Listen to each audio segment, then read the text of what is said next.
The old woman in the wheelchair wouldn't stop. Staff shouted.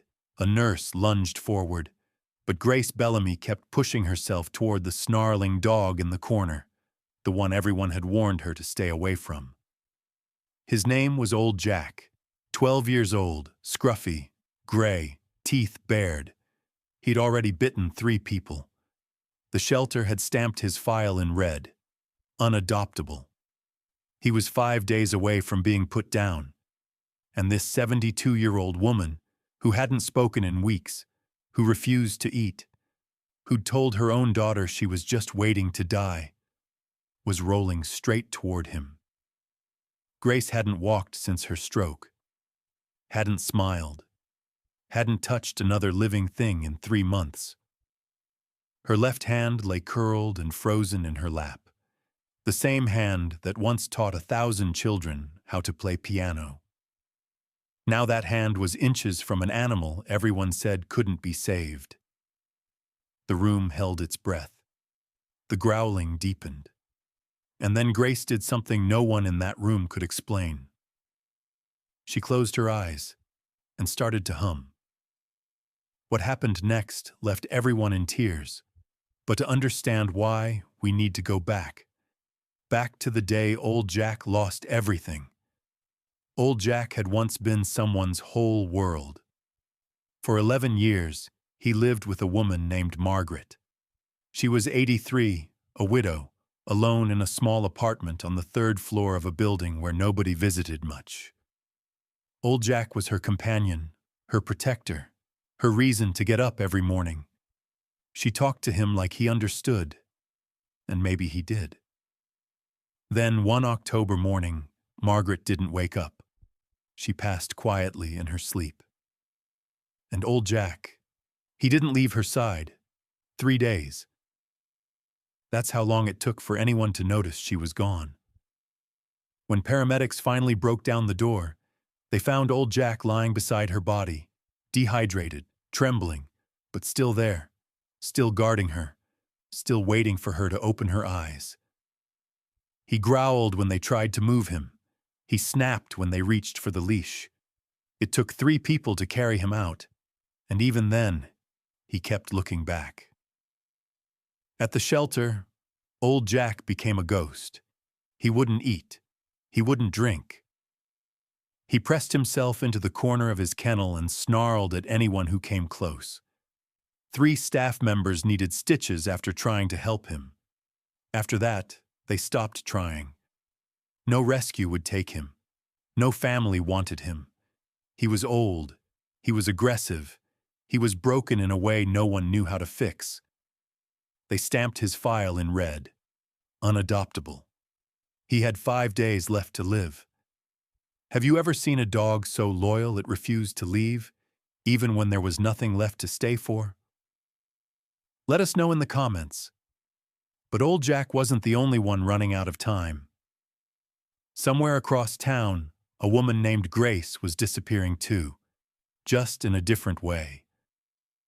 Grace Bellamy had spent 41 years teaching piano. Her students called her Miss Grace.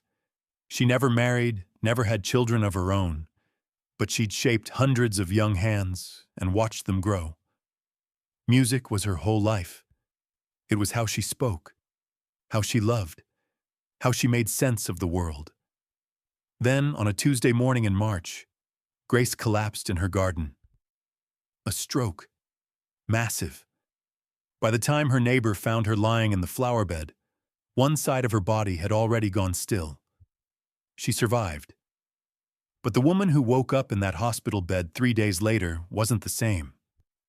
The stroke had taken her left side, her leg, her arm, and her hand.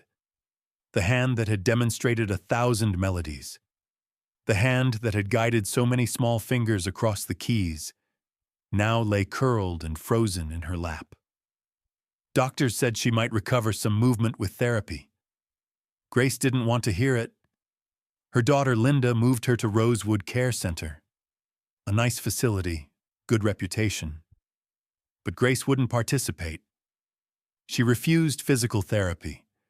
She wouldn't go to the dining hall. She just sat by the window in her wheelchair, staring at nothing, day after day. One afternoon, Linda sat beside her and begged her to try. Just try. Grace turned and looked at her daughter with flat, empty eyes. I'm just waiting for it to be over. 3 months passed like that. Grace fading, waiting. Until one October afternoon, when something unexpected rolled through Rosewood's doors, and everything changed. Rosewood had just started a new animal therapy program that fall. Most weeks it was friendly dogs, tail waggers that made everyone smile. But this week was different. A shelter coordinator named Denise arrived with a crate and set it down in the corner, away from the others.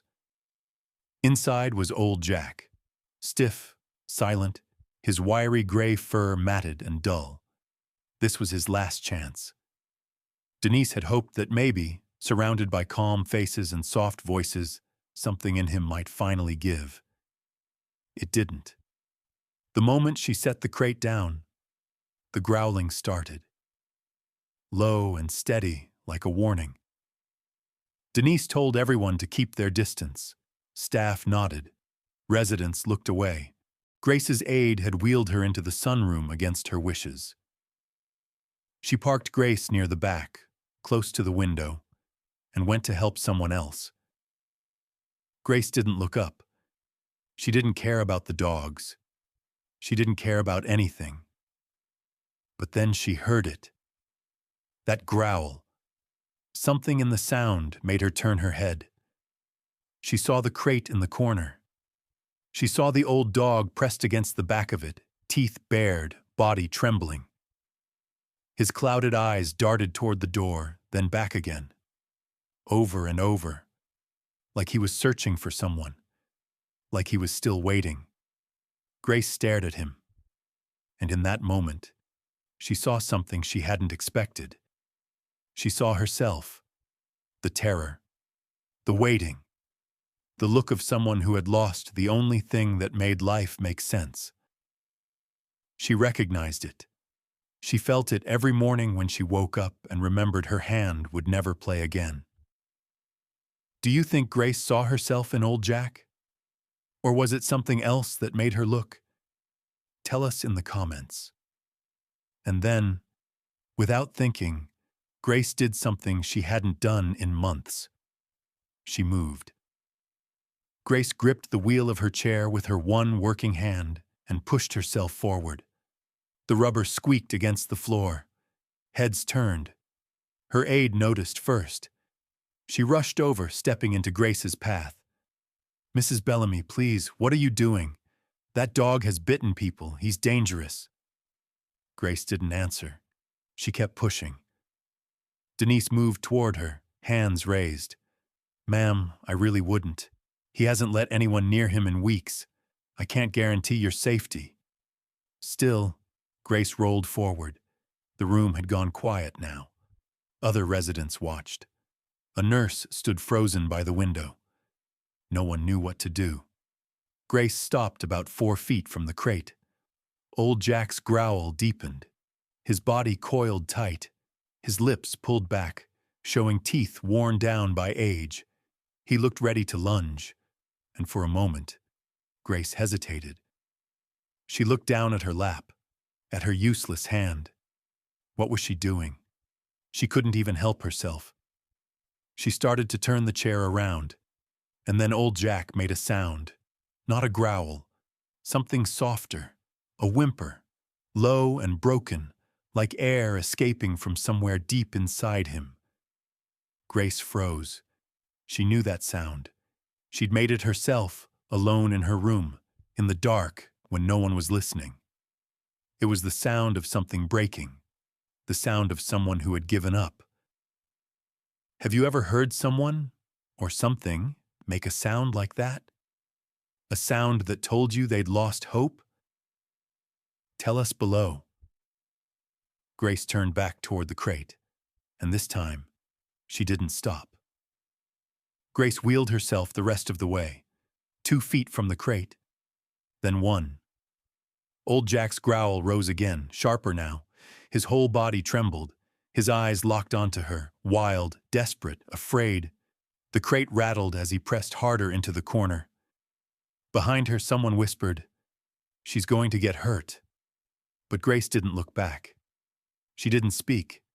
She just sat there, inches from an animal the whole world had given up on. And then she did something no one expected. She closed her eyes. For a moment, there was only silence. The growling, the hum of the fluorescent lights, the held breath of everyone watching. And then Grace began to hum. It was soft at first, barely a whisper of sound. A melody so old she couldn't remember where she'd learned it. Something from childhood, maybe, or from the first song she ever taught a student. A lullaby. Simple, gentle. The kind of tune you hum to a child who can't sleep. The kind of tune that says, "You're safe now. I'm here." The notes were thin and wavering. Her voice cracked in places. She hadn't made music in months. Hadn't even tried. But somehow, sitting there in front of that trembling dog, the melody came back to her. It rose from somewhere deep, somewhere she thought had gone silent forever. It filled the room like light through a window. Old Jack's ears twitched. His growl caught in his throat. His body, so tense and coiled, began to soften, just slightly. His eyes stayed fixed on her, but something in them shifted. The growl faded, and for the first time in weeks, Old Jack went quiet. No one in that room dared to breathe, because what happened next would be the moment everything changed. Slowly, impossibly, Old Jack began to move. He uncurled from the back of the crate, one paw forward, then another. His clouded eyes never left Grace's face. His body still trembled, but it wasn't fear anymore. It was something else, something closer to hope. Grace kept humming, eyes closed, voice steady. Old Jack crept toward the front of the crate.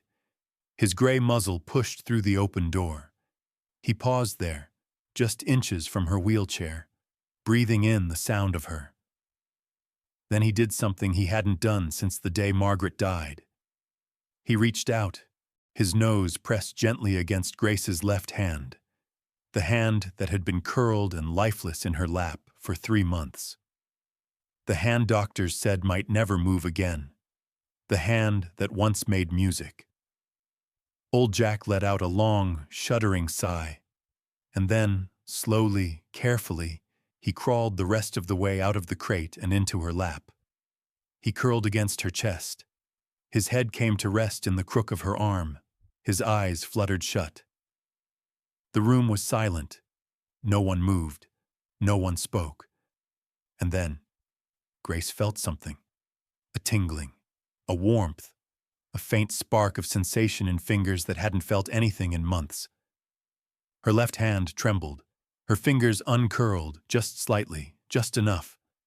And then, for the first time since the stroke, her hand rose, shaking, slow, but moving. It came to rest on Old Jack's head. Grace opened her eyes. Tears streamed down her face. She looked down at the old dog in her arms, at her hand resting on his fur, and she let out a breath she didn't know she'd been holding. If this moment brought tears to your eyes, you're not alone. Drop a love emoji in the comments. But Grace and Old Jack weren't the only ones crying. Denise, the shelter coordinator who had carried Old Jack in that morning expecting nothing, stood frozen, tears spilling down her cheeks. She had seen 100 dogs come and go. She had watched families fall in love, and she had signed papers no one ever wanted to sign. But she had never seen anything like this. "He's never let anyone touch him," she whispered. "Not once. Not since we found him." And then there was Linda. Grace's daughter had arrived just minutes earlier. She'd come to visit her mother, the way she did every week, hoping for a sign, a word, Anything to show that the woman she loved was still in there somewhere. She had walked into the sunroom just in time to see her mother's hand rise. Linda stood frozen in the doorway. Her breath caught. Her legs wouldn't move. For 3 months, she had watched her mother disappear. Watched her sit by the window and say nothing. Watched her refuse to eat, refuse to try, refuse to live. She had begged. She had cried. She had prayed for something, anything, to bring her mother back. And now, standing in that doorway, she saw Grace's hand resting on the head of a scruffy old dog, the same hand that hadn't moved since March. Linda pressed her palm to her mouth and sobbed. She hadn't seen her mother reach for anything in 3 months, but this was only the beginning. Old Jack never returned to the shelter. That same afternoon, Rosewood's director made a call, then another. By evening, the paperwork was done. Old Jack would stay, not as a visiting therapy dog, but as Grace's companion, her roommate, her reason. He slept beside her wheelchair, and when the hallways went dark, he stayed close, like he was afraid that if he looked away, she might disappear too. Maybe he was. Maybe she felt the same. 3 weeks after that October afternoon, Grace did something she hadn't done since the stroke. She asked to go to physical therapy. Her therapist, a young woman named Aisha, nearly dropped her clipboard. She had tried for months to get Grace into that room. Begged, encouraged, even bargained. Nothing had worked, but now Grace was sitting in her wheelchair, old Jack at her feet, asking to begin. Aisha knelt down beside her. What changed? Grace looked at the old dog. His legs were stiff. His breathing was slow. He couldn't walk far anymore, not without stopping to rest every few steps.